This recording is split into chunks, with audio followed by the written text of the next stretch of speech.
Replikasi DNA merupakan suatu pengganaan makhluk hidup.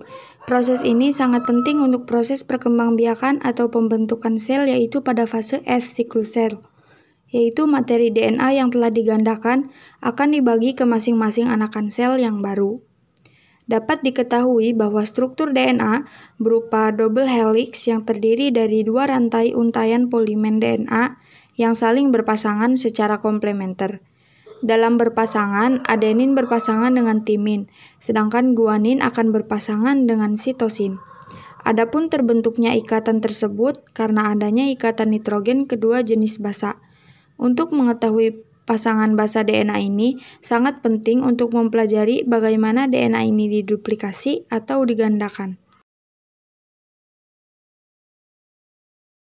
Proses replikasi DNA membutuhkan penguraian terlebih dahulu dari bentuk double helix dan ada dua protein yang berperan pada pemisahan double helix, yaitu DNA helix dan single trans DNA.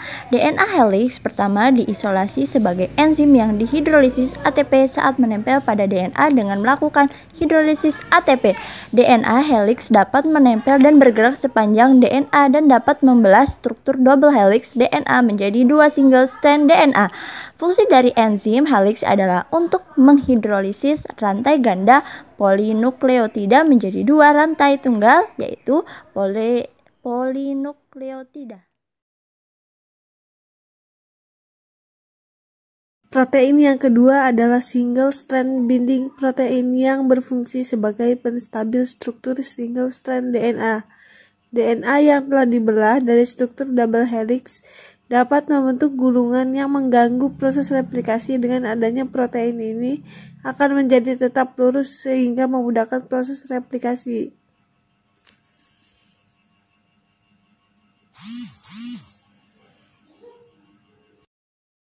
Proses replikasi DNA tidak perlu menunggu struktur double helix ini terbuka seluruhnya, tapi cukup sebagian DNA mulai terbuka, maka proses replikasi dapat langsung dimulai.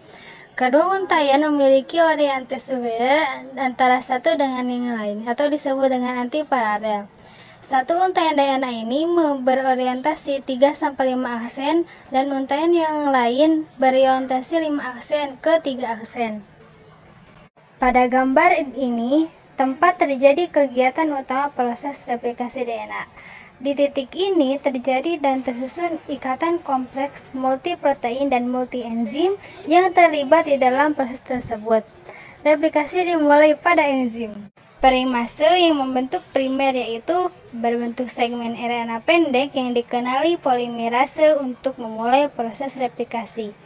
Terdapat RNA primer karena berkaitan untuk mengurangi jumlah error atau kesalahan yang terjadi pada saat replikasi DNA. Serta ketika menggunakan RNA primer, maka tubuh secara otomatis menandai tempat replikasi yang rentan error dan sehingga diberikan perlakuan khusus agar proses dapat berjalan dengan akurat.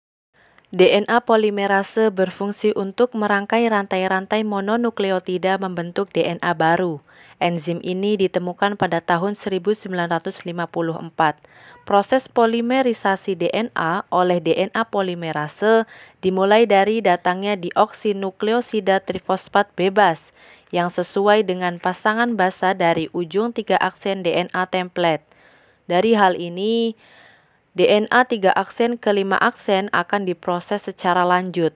Ketika fragmen dibuka sedikit demi sedikit, enzim polimerase akan memproses seluruh basa nitrogen dengan arah 5 aksen ke 3 aksen.